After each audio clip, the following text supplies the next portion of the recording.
Ora então, bom dia, sejam bem-vindos a mais uma rúbrica de saúde com as enfermeiras Cisaltina Rodrigues e Catarina Marinho. Estamos em cadeia com a Rádio Ceia, a Rádio Cultura de Ceia, em 93.6. Hoje as enfermeiras trazem-nos um tema que é educar sem gritar. Enfermeira Cisaltina, educar sem gritar. Sim. Vamos começar pela enfermeira. Sim, é para mim hoje, pode ser. Ela gosta de não é habitual. Protagonismo. Não. Hoje é da cor, é da cor. Hoje venho de esperança. Esperança, exatamente. É isso mesmo. Sporting. Não sei se queria dizer isto, mas pronto. Então vamos educar o Sporting sem gritar. Não conseguimos. O Sporting não, é melhor educarmos as nossas crianças sem educar, porque o Sporting já não tem remédio.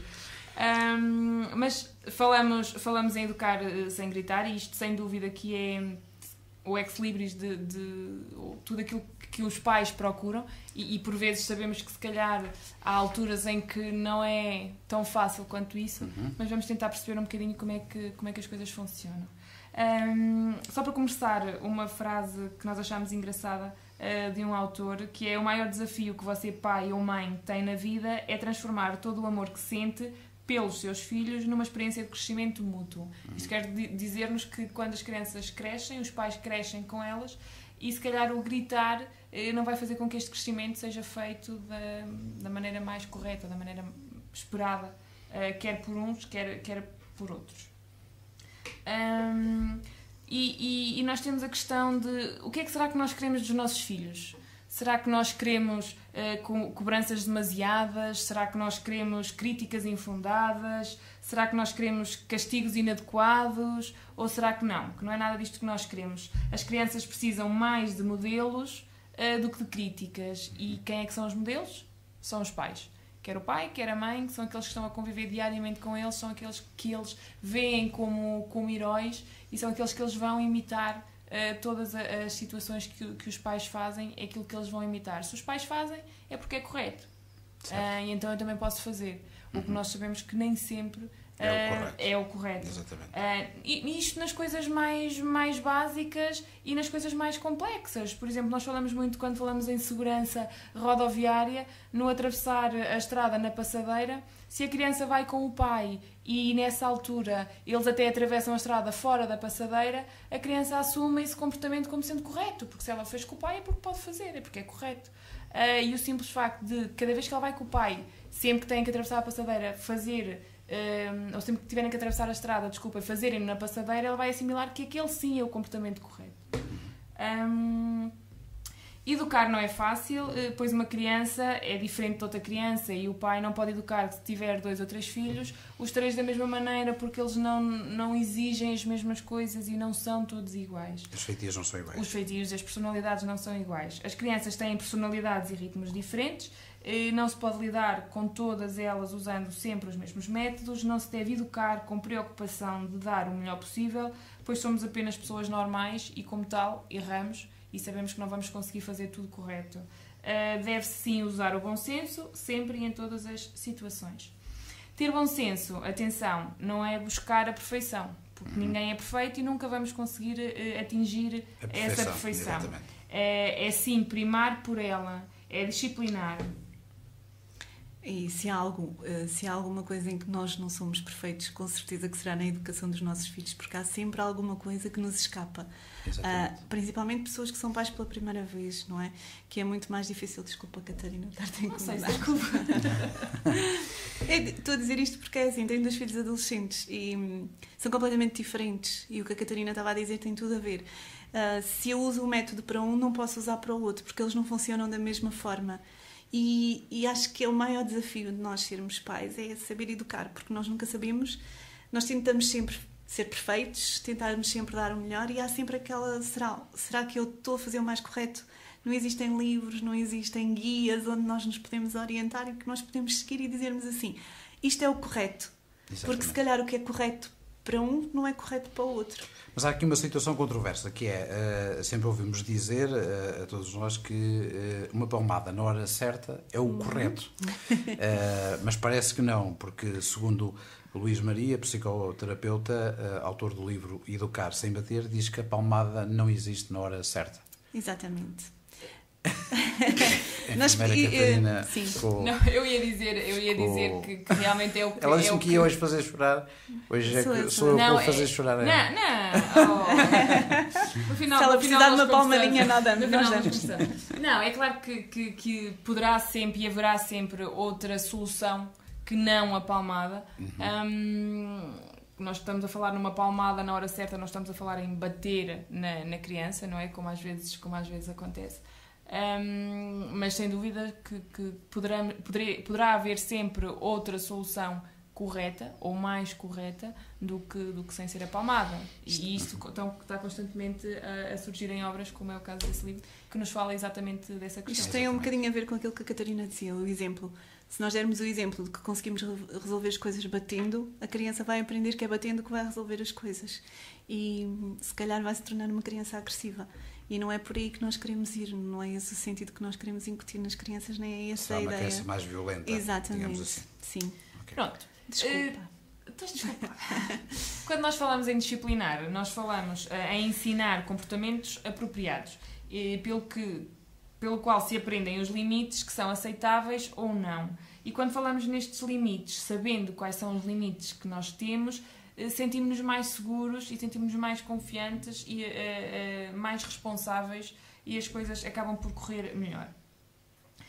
Podemos falar em atitudes que revelam dificuldades em dar limites. Que tipo de atitudes? A insistência, por exemplo, o filho vai tomar banho, o filho vai tomar banho, o filho vai tomar banho, o filho vai tomar banho, o miúdo não vai, passar 10 minutos o filho vai tomar banho. A questão do perder a paciência, e muitas vezes acontece, nós sabemos que as crianças nem sempre são fáceis de lidar. São teimosas. E às vezes o perder a paciência e testam-nos. É muito fácil, o não fazer nada, ignorar só a atitude da criança, e o provocar o medo da criança, que às vezes pais podem ter esta se não fizeres isto, acontece-te isto. Que são se sempre... não fizeres aquilo, vais ficar castigado. Vais ficar Exatamente. Castigo. Mas dar limites é ensinar que os direitos são iguais para todos, é ensinar que existem outras pessoas no mundo que também têm direitos e que também eles próprios têm deveres e limites também. É fazer a criança compreender que os seus direitos acabam onde começam os direitos dos outros.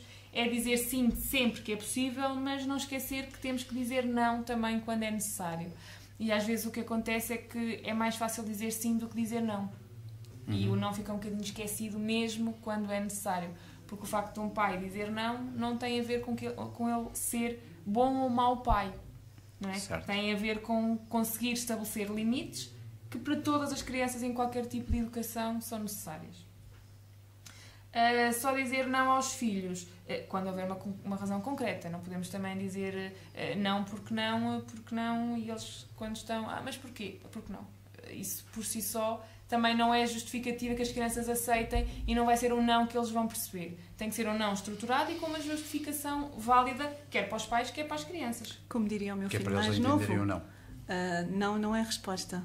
Porque não é resposta. Porque não. Dar limites é ainda mostrar que muitas coisas podem ser feitas e outras não podem ser feitas. As crianças têm que perceber que os próprios pais, e daí vem mais uma vez a questão dos exemplos, também não fazem tudo aquilo que queriam. Também têm limites que não podem ultrapassar, também têm que se levantar cedo para ir trabalhar, também têm que chegar a casa. Tudo isto são situações, umas delas podem ser feitas e outras não, e que as crianças têm que perceber que acontece com todos. Se acontece com os pais, com os vizinhos, com os amigos, com elas também tem que acontecer. Fazer a criança ver o mundo como uma conotação social de conviver, saber discernir entre o que é uma necessidade dos filhos e o que é apenas um desejo, é aquele capricho, as crianças querem porque querem, mas não precisam ou não têm uma justificativa válida para isso, e aí é preciso ponderar, porque é preciso ter limites para tudo, quer no que se tira, mas também no que se dá. No que se dá, exatamente. Dar o exemplo é fundamental nos pais. Dar limites não é ou não se traduz na tal questão do bater nos filhos para que eles se comportem, no fazer só o que vocês, pais, querem ou então estão à vontade de fazer. Lá está, daqui vem novamente a justificação, não se pode fazer porquê, e terá que ser uma justificação válida. É claro que as justificações válidas nem sempre são percebidas pelas crianças, até claro. Aí tudo bem, mas que tem que haver uma justificação, terá sempre que haver. Dar limites não é ser autoritário, não é deixar de explicar o porquê das coisas, a tal questão que o filho da Tina falava, o não porque não é resposta. Não é justificação, exatamente. Dar limites não é gritar com as crianças para ser atendido, não é deixar de atender às necessidades que realmente são reais, não é invadir a privacidade que as próprias crianças têm. O facto de serem nossos filhos, isto se calhar põe-se um bocadinho mais na adolescência e não quando eles são crianças mais pequenas, mas os factos de serem nossos filhos não nos dá o total direito de invadir a privacidade que todos nós seres humanos temos e que os pais também não gostam que seja quebrada pelos filhos. Os filhos, da mesma modo, não gostam de ser que seja quebrada pelos pais. Não é agressões físicas ou morais, não é de respeito, agressão, violência. Isto para dizer que nós conseguimos educar e estabelecer limites sem a tal questão que está no base da nossa formação hoje, que é sem gritar e sem bater. Mas, desculpa interromper, há a agressão física e há a agressão verbal. Sim. Temos que saber quais são essas diferenças. A agressão física é uma coisa, a agressão verbal. Sim, nós temos essas situações nós ouvimos falar na escola entre colegas e às vezes acontece mesmo entre pais e filhos. A agressão física é o por bater, sem justificativa, sem qualquer busca de correção de nada, não é? Sem qualquer motivo, digamos Sem qualquer assim. motivo. Se bem que eu acho que nunca há motivo para bater, não é? Exato. Mas o bater, simplesmente por bater. A agressão moral é às vezes alguns comentários que os pais fazem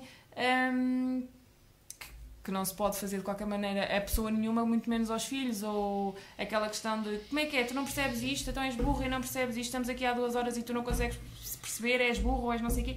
Este tipo de comentários que às vezes vêm associados à tal perda de paciência que nós falamos, ou à tal agressividade que às vezes estamos sujeitos.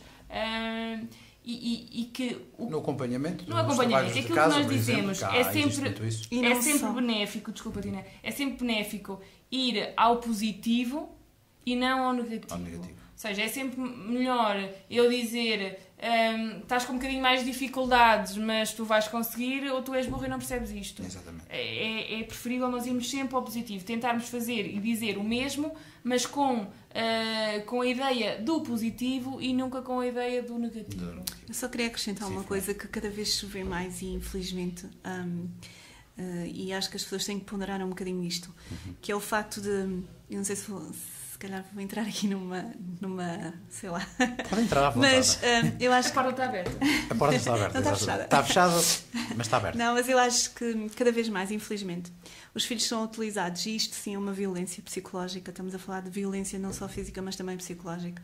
Estão a entrar cada vez mais como, deixem-me passar esta expressão, arma de arremesso entre os pais. Quando os pais estão separados, o facto de os pais usarem os filhos como uma arma mesmo, como é que eu hei de explicar? Um objeto, porque muitas das vezes a criança é utilizada como uma fonte de objeto entre esses dois pais, ou porque uns querem uma coisa da criança, querem ficar com ela e usam determinadas situações para ficar com essa criança, usam até algumas chantagens psicológicas, ou então mesmo às vezes coisas físicas que usam para incriminar a outra pessoa. E isso é muito mau. Acho que as pessoas têm que pensar um bocadinho que estamos a criar pessoas e estamos a criar uma sociedade. E se nós estamos a criar uma sociedade com uma base que não é uma base real, que é baseada em gritos, baseada em ofensas, quer morais, quer corporais, vamos ter uma sociedade assim.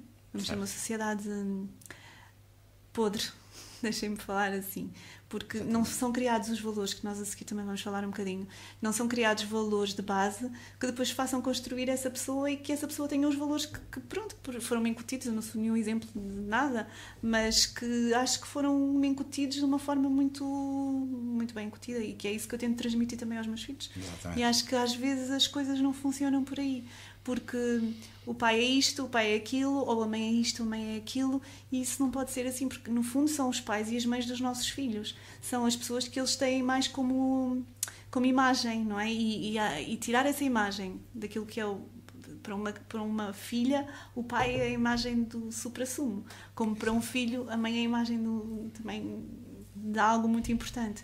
E estarmos nós a dar cabo desta imagem, vamos construir se calhar pessoas que depois são pessoas que não são firmes, que não são seguras de si próprias, porque perderam aquela base que era, no fundo, os familiares. Exatamente. Eu peço desculpa se estou aqui mas é aquilo que eu vejo e assusta-me um bocadinho. É uma questão pertinente, porque acontece muito, porque realmente há situações em que os pais se aproveitam mesmo de terem o fim de semana com o filho e estar a falar mal da mãe constantemente, ou vice-versa. Exatamente. Por mais desavenças que haja entre eles, os filhos não têm que ser envolvidos nessas confusões e nessas situações. Digo eu. Concordo contigo. Muito bem. Enfermeira. Mas nós falamos em estabelecer limites, mas estabelecer limites não é fácil. E então como é que nós conseguimos ou podemos tentar estabelecer limites? Primeiro de tudo é ser sensato, agir com bom senso. E quem tem que agir com bom senso são os pais e não as crianças, não é? É ser explícito e falar com clareza, é não deixar nada que a criança possa subentender de outra maneira, porque depois as coisas não vão correr bem. Ela entendeu da maneira que lhe deu que quis, não é? Porque as crianças são muito inteligentes. Por isso é dizer com clareza tudo aquilo que quer e que surge naquela situação. O ser firme, e quando nós dizemos e falamos em ser firmes, é quando nós dizemos que não por algum motivo e por muito que custe e por muito que saibamos que às vezes as coisas não são fáceis de aceitar por parte dos nossos filhos, é para manter essa decisão, porque se naquele momento tínhamos uma justificativa para isso, a justificativa mantém-se. Ou então, quando não se mantém, tem que se dar uma justificação porque é que mudou. E aqui muitas vezes acontece, falando um bocadinho daquilo que a Saltina estava a dizer, a questão de um pai dizer que não e depois vem o outro e diz que sim. E depois uma pessoa fica ali um bocadinho, porque depois fica um pai como sendo o bonzinho, o outro como sendo o mau, e depois não se consegue ali estabelecer um bocadinho de limites, que era aquilo que nós queríamos, da criança perceber quando é não, e quando é sim, porque depois a mãe diz que não, mas eu vou ao pai e diz que sim, ou o pai diz que não e eu vou à mãe e diz que sim. É preciso o casal também estar coeso nessas decisões.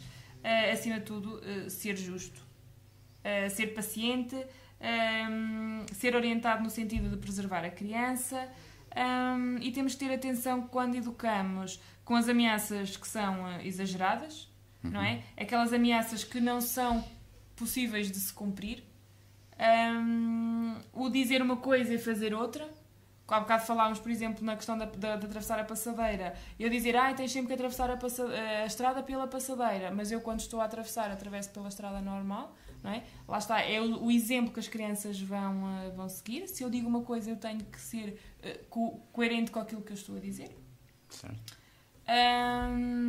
A questão de pergunta ao pai ou pergunta à mãe, às vezes vem aquela questão, eu sei que é para dizer que não, então vais perguntar à mãe e ela é que te diz que não, e é ela que fica com uma má da fita e não sou eu. Exatamente. Mais uma vez aqui surge a questão do casal e dos pais estarem coesos na informação que estão a dar à criança.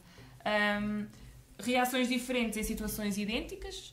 Quando nós dizemos que não se deve fazer isto por este motivo, se surge o mesmo comportamento passado uma semana, a minha reação vai ter que ser igual. Se o comportamento foi o mesmo, se a situação é a mesma, a minha reação vai ter que ser igual. Eu não posso deixar, e eu sei que isto às vezes é capaz de não ser muito fácil, mas eu não posso deixar o facto de estar mais cansada naquele dia, mais aborrecida, e então desatino com tudo, e naquele dia tudo está mal, e no outro dia até estou bem disposta, e então está tudo bem, nem sequer me chateio, e a mesma reação. Isto vai criar uma confusão ali na cabecinha daquelas crianças, que não percebem o facto de dizer, mas eu ontem fiz e estava mal e hoje fiz e está bem, o que é que aqui se passa? Olha, vou arriscar outra vez e vou voltar a fazer, e se calhar o que estava certo era realmente a primeira opção e que estava mal desde o início. Exatamente. Ensinar os jovens, e isto já quando eles são um bocadinho mais crescidos, a resolver os seus próprios problemas. Nós temos que os conseguir educar para eles conseguirem defender a eles. Ser inteligente é ser capaz de resolver os problemas. Ser afetivo com os jovens. A afetividade é sem dúvida uma mola propulsora das ações. E agora começamos com a punição. Ter ou não ter, eis a questão. Ter ou não ter, eis a questão. Rima bem. Sabemos que a punição é sempre uma tarefa detestável, mas alguém precisa de fazê-la. Porém, a punição em si não deve ser uma punição construtiva e não uma destrutiva. Lá está, nós viemos sempre bater à mesma tecla. O não é fundamental em qualquer educação de qualquer criança. Não pode ser um não sem razão e não pode ser um não porque não. Tem que ser um não explicativo. Um não explicativo e correto. E que a criança perceba, não é? Porque há situações em que é difícil explicar. Exatamente. Mas é importante que eles entendam porque é que é esse não. Não é só dizer não. Queres-me passar a bola? Não. Queres continuar? Ou queres que eu continue? Podes continuar, estás aí tão bem. Não, mas eu deixo-te falar aqui um bocadinho. Estás com tanta vontade de falar? Anda lá, Cesaltina. Fala lá sobre as orientações para a punição. Pronto, então. Eu não punho ninguém. Eu normalmente digo, esse papel é sempre o meu. É um papel de mãe. Tenho má. Dá esse papel só para a enfermeira. Nota-se mesmo. Então era isso que a Catarina estava a dizer. É importante darmos orientações sobre aquilo que estamos a punir, o porquê da punição. Claro. Não é só dizer, olha, não podes fazer isto, não posso fazer, porquê? Até porque é algo construtivo e é algo que vai fazer com que a criança perceba que há limites e que esse limite deve ser, então, proporcional à idade da criança, como eu tinha dito há bocado, e ao seu tamanho. Nem sempre as crianças entendem essa punição de forma correta e deve estar diretamente ligada ao erro cometido. Ou seja, se ele comete um erro pequeno, a punição tem que ser pequena, se ele comete um erro grande, a punição vai ter que ser maior. Supor, vamos aqui imaginar, o meu filho que tem tem um comportamento pouco aceitável, sair da porta fora da sala de aulas sem dizer nada, é um comportamento que não é aceitável, mas não é um comportamento por aí além. Portanto, terá que ter uma punição do género ficar sem o telemóvel durante uma semana, por exemplo. Isto é um exemplo. Agora, imaginem que o meu filho, por alguma razão, oferece porrada ou trata mal um colega, já é um erro maior. Portanto, a punição vai ter que ser de acordo com esse erro. E, na vez de ficar uma semana sem telemóvel, fica 2 ou 3 meses. Tem que ser de acordo com o erro que é cometido. Também é importante que esta deva ser imediata. Não é esperar que passe 1, 2, 3 dias para depois punir a criança, porque senão ela não vai perceber o que é que aconteceu. Tem que ser na altura certa, tem que ser na altura em que é cometida a infração, ou que é cometido o erro, e aí sim deve ser nessa altura que deve ser punido. E também estar relacionado com alguma coisa que ela goste, porque senão não é punição. Certo. Se eu disser ao meu filho não vais lavar a louça, ele fica todo contente. Que bom! Não é? Que rica punição. Exatamente. Tem que ser alguma coisa que o prejudique. Que ele sinta que realmente está a perder alguma coisa. É alguma coisa que ele está a perder, que gosta e que está a perder. Tem que perceber que alguma coisa falhou. Portanto, tudo na nossa vida tem consequências e ele tem que perceber que isso é uma consequência dos atos que ele cometeu. Muito importante, esta punição nunca deve estar ligada à violência. Quer a violência física, como nós falámos há bocado, quer a verbal. O gritar, e por isso é que nós estamos aqui, não é? E o gritar será um tipo de violência e não deve ser uma forma de punição de forma alguma. Tanto é que a criança vai perceber isso e vai usá-la depois também, quando for preciso punir alguém ou quando tiver que chamar alguém também a essa atenção. E deve ser uma punição de custo ou por tempo, como eu disse há bocado, televisão, computador, telemóvel, sem recompensa. Certo? Não é uma punição que diz, olha, se tu te portares bem, eu dou-te isto mais cedo. Não, ele fez um erro, está decidido do que é, e é isso que vai ser até ao fim. Não há cá, se portou bem depois, ter novamente, ou essa punição, andar para trás. Também alguma atividade que a criança goste. Eu aqui costumo dizer sempre, eu sou um bocadinho suspeita, eu nunca pus castigos aos meus filhos do futebol, porque eu acho que a prática do desporto é algo que deve ser mantida e que deve ser constante, e eu acho que isso não é um castigo, mas há muitos pais que fazem isso e pronto, mas eu acho que isso não é uma das... Sim, uma recompensa material, algo que eles... uma punição material, algo que eles não gostem muito e que não tenham. É o telemóvel. Exatamente, é? Sim. Hoje em dia o telemóvel, o tablet, a internet, não ir à internet já é uma dor de cabeça. Não estar com os amigos no Facebook, então é uma coisa que... Pronto. E então também devemos saber que tipo de recompensas é que nós damos aos nossos filhos, porque eles também precisam de recompensas. Tal como nós, no nosso trabalho, como eu costumo dizer, eu gosto que me massageiem o ego, não é? Gosto de sentir que faço. Sim, estás a olhar para mim. Hoje não disseste nada de bom. Não disse nada de jeito. Portanto, como nós gostamos de receber elogios, a criança também gosta de receber algum tipo de recompensas. E sim, eu acho que sim, a recompensa é algo que deve ser dado. Não pelas notas. Um abracinho. Pronto, ok, já recebi a minha recompensa. Elogios, abraços, beijos, muito bem. Sorrisos, cumprimentos, sim, esta deve ser uma recompensa constante. Porque as nossas crianças também crescem através das recompensas, não é? Porque se nós formos alguém feliz naquilo que fazemos, seremos de certeza umas boas pessoas depois também. O bom educador deve atacar o problema sem atacar a criança, sem atacar as pessoas, e fortalecer os laços cada dia com alguns abraços, com alguns sorrisos, com estes pequenos gestos do dia a dia. Não tem que ter medo de ser firme com as crianças, não deve prometer aquilo que não pode cumprir. Isso é muito importante. Sabe também o bom educador que o importante da educação não é o conhecimento dos factos, mas sim dos valores. Eu disse-vos que vos ia falar sobre os valores, e é isso que nós temos para vos dizer, é que a nossa sociedade passa por um período de intensas turbulências cada vez mais.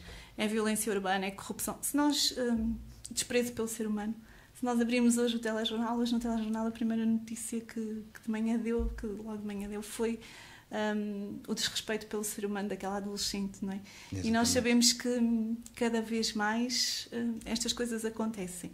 E se nós não criarmos uma criança pelos valores, pela afetividade, por incutir nela valores, nós vamos acabar por formar adultos sem referenciais de cidadania, de respeito pelo próximo. E isso acho que é a maior fasquia que podemos pedir a nós próprios. É a solidariedade, o respeito à diversidade, o amor ao próximo, a cooperação entre todos, a ética, que é muito importante também ensinarmos às crianças, porque senão assim nós não vamos conseguir nada, e a lealdade. E os jovens cada vez mais preocupam-se em ser o número 1, os jovens e os pais, acho eu, infelizmente, mas não aprendem princípios e valores sólidos que os levem à verdadeira felicidade. Se bem se lembram, as primeiras coisas que nós dissemos no início era como é que nós queremos os nossos jovens. E eu acho que nós todos, achamos que o melhor futuro para os nossos filhos é eles estudarem, é serem os melhores, e às vezes ser o melhor nem sempre é ser o melhor, nem sempre é ser a melhor pessoa. Exatamente. E isso é muito, muito importante. Pronto, e só para relembrar, a firmeza é muito importante, a coerência muito importante, os exemplos, este é só mesmo um apanhado de tudo aquilo que nós fomos falando. A chantagem não é de todo algo que devemos incutir à criança. A importância dos limites, muito, muito, muito importante, e muito importante para que a criança se sinta segura, porque sabe que há ali um limite e essa é a segurança dela. Além disso, desenvolve o seu raciocínio lógico, a sua inteligência, e aprende a respeitar as pessoas, bem como as regras da sociedade. Estabelecer regras para as crianças é fundamental para a formação de adultos equilibrados e seguros. Caso contrário, crescem pensando que isto é tudo deles e que eles são os maiores da cantareira, como eu costumo dizer. Exatamente. Ter um filho, e esta frase eu acho que é muito importante, representa, acima de tudo, receber uma missão e uma grande oportunidade.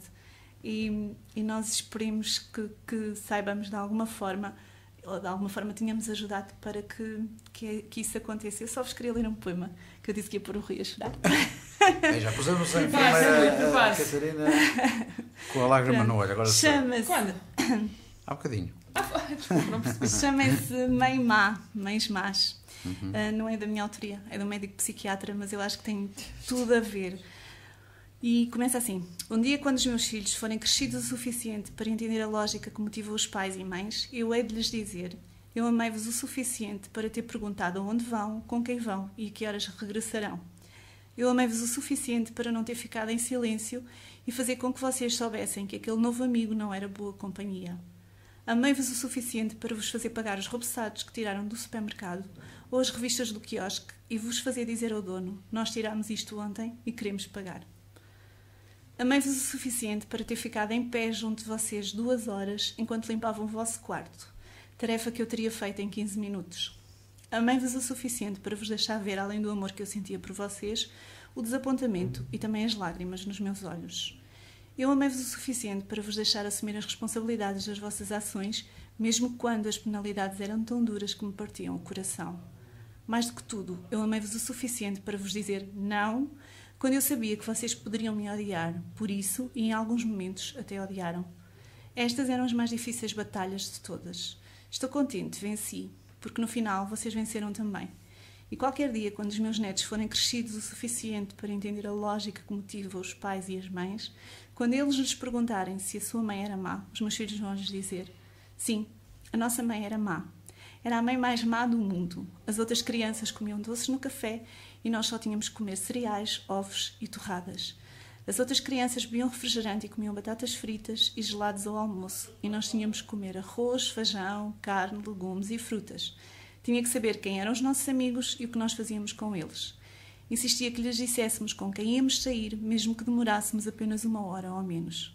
Ela insistia sempre connosco para que lhe disséssemos sempre a verdade e apenas a verdade. E quando éramos adolescentes, ela conseguia até ler os nossos pensamentos. A nossa vida era mesmo chata. Ela não deixava os nossos amigos tocarem a buzina para que saíssemos. Tinham que subir a bater à porta para ela os conhecer. Enquanto todos podiam voltar tarde da noite com 12 anos, tivemos que esperar pelos 16 para chegar um pouco mais tarde. E aquela chata levantava-se para saber se a festa foi boa, só para ver como estávamos a voltar. Por causa da nossa mãe, nós perdemos imensas experiências na adolescência. Nenhum de nós esteve envolvido com drogas, em roubo, em atos de vandalismo, em violação de propriedade, nem fomos presos por nenhum crime. Foi tudo por causa dela. Agora que já somos adultos, honestos e educados, estamos a fazer o melhor para sermos pais maus, como a minha mãe foi. E para terminar, só dizer que o amor é a única coisa que cresce à medida que se reparte. Que bonita. Gostou ou não gostou? A enfermeira Catarina 2 horas aqui a escrever isto. Escrevi. No olho, sim, senhor. Pronto, acho que ficámos com, bem elucidados com esta situação de educar sem gritar, que é fundamental. Enfermeiras, muito obrigado pela vossa atenção. Obrigada a nós, continuação de bom dia. Estivemos em cadeia com a Rádio Cultura de Ceia. Voltamos para a próxima quarta-feira com um novo tema. Até lá, uma boa semana. Igualmente.